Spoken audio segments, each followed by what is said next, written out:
Welcome to the first look at Twisted and Twilight, where I'll be taking control of Arahan and Naestra.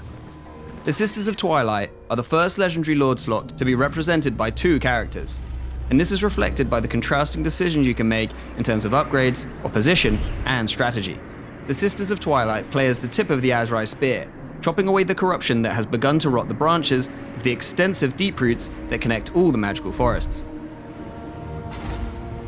Your first goal will be to heal the Witchwood, a long-abandoned glade in the heart of Naggaroth that finds itself overgrown with both Druchii and greenskins alike.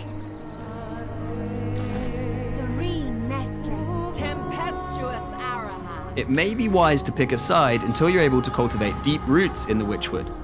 While promoting insurgents in the Dark Elf-infested Naggarond may seem like the strongest choice, can you ever really trust a greenskin? Well, I guess there's a first time for everything. We fight for the forest.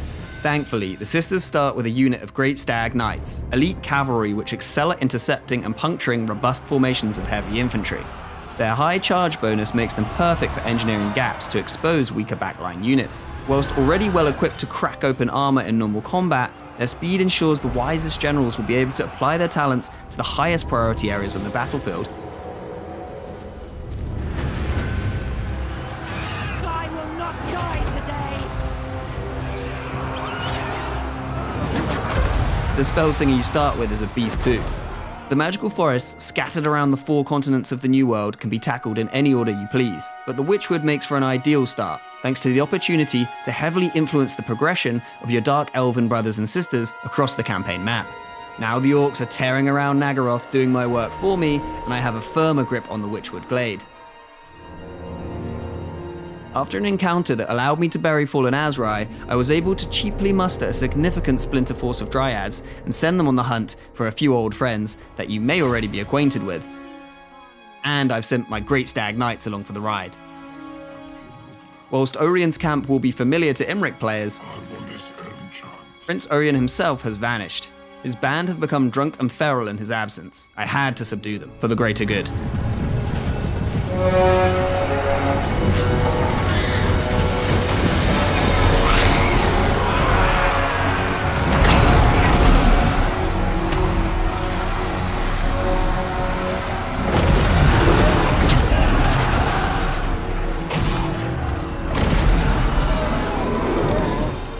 After claiming ownership of a new glade, you'll begin to hear whispers from the forest spirits. These encounters will ultimately sow the seeds of your own legacy, as well as significantly impacting the empires of the many factions that have become intertwined with the magical forests over the ages.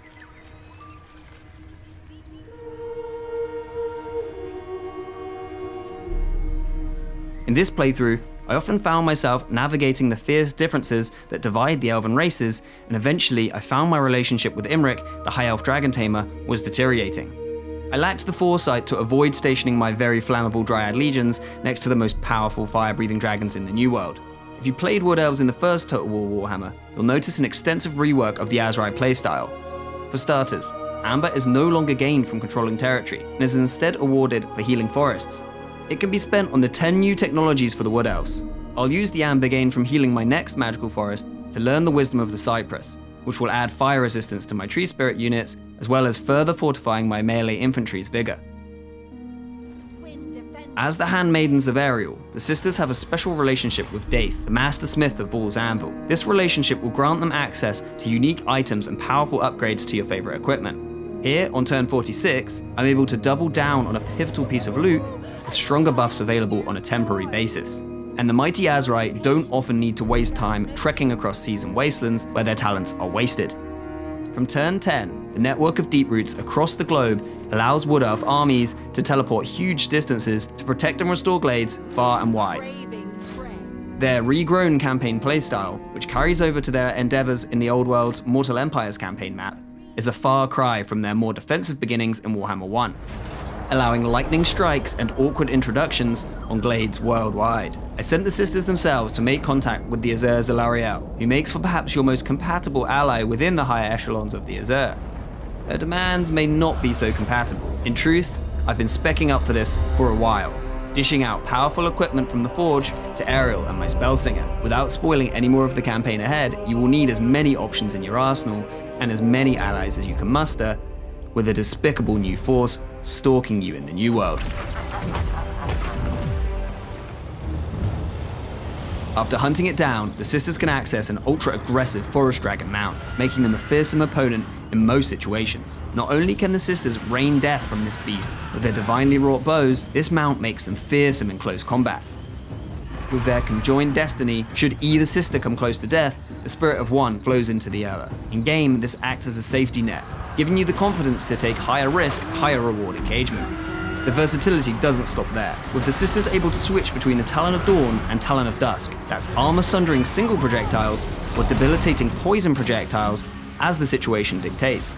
In this playthrough, I've relied on lumbering dryads to fortify my squishy archers, but ambitious Wood Elves players can reach a grander potential using fragile but fast-moving units to lay traps. For example, these Glade Riders are a cheaper alternative to the Wild Riders, allowing the option to harass and pressure an opponent's backline in larger numbers without breaking the bank. Another powerful new option is the Spellweaver Lord, who can project stealth onto other units within an AoE.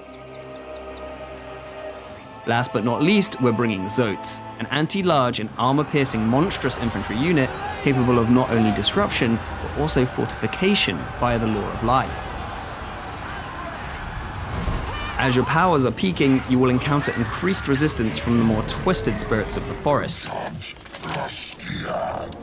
Ratmen are ever present throughout the campaign, and oh, here's another abomination. The ingenious master mutator of Clan Molder, Throt the Unclean, is a malignant influence, aligning with and empowering the darkest spirits of the forest. With each glade saved, Throt's thirst for magical energy heightens, and a lifetime of mutating experiments has had one or two effects on Throt.